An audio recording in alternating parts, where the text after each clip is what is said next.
मातंग ऋषि जी ने कहा, बेटा अपनी पूरी कथा सुनाओ। मैया ने यहाँ तक की सारी कथा सुनाई कि हे गुरुदेव, मैं बहुत सारे आश्रम में गई लेकिन मुझे कोई रखता नहीं। आपके आश्रम में आके मैं डर के मारे सेवा करती हूँ, आज आप जान गए, अब आप मुझे भगा देंगे। मातंग जी ने कहा, बेटा मेरे कोई पुत्री नहीं, तुम मेरे पुत्री बन जाओ, मैं तुम्हारा पिता, हमारे बाद यह आश्रम तुम्हारा होगा। जैसे एक महल में पुत्री रहती है वैसे मैं तुम्हारा पिता हूँ, तुम निश्चिंत होकर इस आश्रम में रहो। आपने बहुत सेवा कर ली, अब आराम से रहो, आपकी सब लोग सेवा करेंगे। लेकिन सबरी मैया सेवा नहीं छोड़ी। शाम को साधु संत गुरुदेव के आश्रम में आते हैं, उनके जूठन को मैया खाती हैं और जूठन के प्रसाद का प्रताप ऐसा रहा कि मातंग ऋषि के जाने का समय आ गया। तो मातंग ऋषि ने बुलाया मैया को, बेटा मैं तो जा रहा हूँ। मैया कहा, गुरु जी कहाँ? वहाँ जा रहा हूँ जहाँ से कोई आता नहीं। तो मैया ने चरण पकड़ लिया कि अब मैं किसके भरोसे रहूँ। तो गुरुदेव ने मंत्र दिया, तुम राम राम करो, राम मंत्र दे दिया। बोला, हे बेटी मुझे तो परमात्मा राम के दर्शन प्राप्त नहीं हुए, लेकिन मैं मातंग ऋषि अपने तप के बल से आपको आशीर्वाद दे रहा हूँ, आपको राम जी के दर्शन अवश्य होंगे। मैया घबराई, कहीं मैं कैसे पहचानूंगी राम जी को। ऋषिवर ने कहा कि जाओ एक आशीर्वाद और, आज के बाद जो इस आश्रम में आएगा और राम जी ही होंगे, अपने आप आएंगे, आपको ढूंढना ही नहीं पड़ेगा। गुरुदेव गए। अब मैया तो सोची, गुरुदेव बोले भगवान कल ही आ जाएंगे। कहीं पर 80 वर्ष, कहीं पर 100 वर्ष, किसी पुराण में 10,000 वर्ष लिखा है कि सबरी मैया परमात्मा राम का इंतजार कर रही हैं। अब बुजुर्ग हो गई हैं, उनकी पीठ झुक गई है, बाल श्वेत हो गए हैं, दिखाई पड़ना कम हो गया है कि सबरी बुहारे रास्ता आएंगे राम जी, सबरी बुहारे रास्ता आएंगे राम जी, सबरी बुहारे रास्ता आएंगे राम जी, सबरी बुहारे रास्ता आएंगे राम जी। सबरी मैया अपने हाथों से रास्ता साफ करने जहां तक कर पाती हैं, सुंदर सुंदर फूल, कांटे लगे न कोई कोमल है राम जी, कांटे लगे न कोई कोमल है राम जी, कांटे लगे न कोई कोमल है राम जी,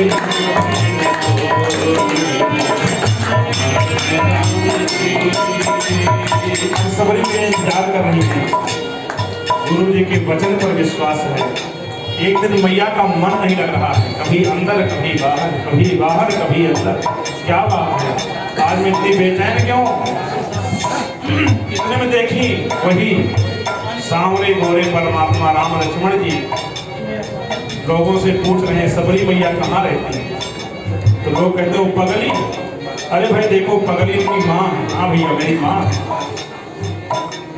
भगवान रास्ता पूछते पूछते सबरी मैया के आश्रम के सामने आ गए। भगवान रास्ता भटके दूर जा रहे हैं। मैया ने देखा, जो गुरुदेव ने बताया था वही छवि है, वही सांवली सूरती भगवान की। मैं जाते हुए देख नहीं सकती, आंखें बंद कर ली कि गुरुदेव के वचन सत्य हुए, दर्शन तो हो गए।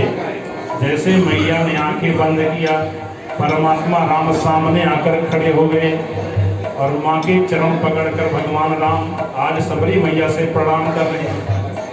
सबरी मैया भूल गई और आंखें खोली, देखी परमात्मा राम जी लक्ष्मण जी सामने खड़े हैं। और मैया कहती है कि कहीं विधि स्तुति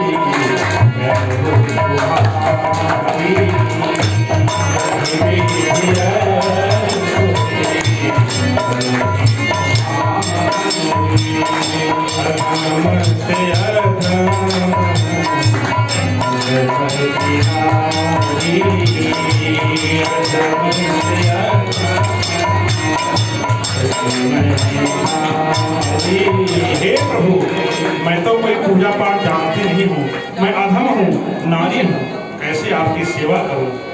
भगवान ने कहा रे मैया आप तो नौ की नौ भक्ति आपके अंदर है।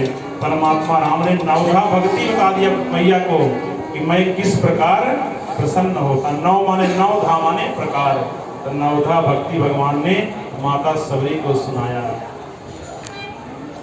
तो सबरी मैया का प्रभु नौ भक्ति होना जरूरी है, एक आध से काम चल जाएगा। भगवान ने कहा कि नौ महु एक हो, एक होई, नौ महु एक जाकर होई, चरु तरु अचल अचल कोई भी हो, नर नारी जग अचल कोई भी हो, एक भक्ति पकड़ ले तो क्या होगा।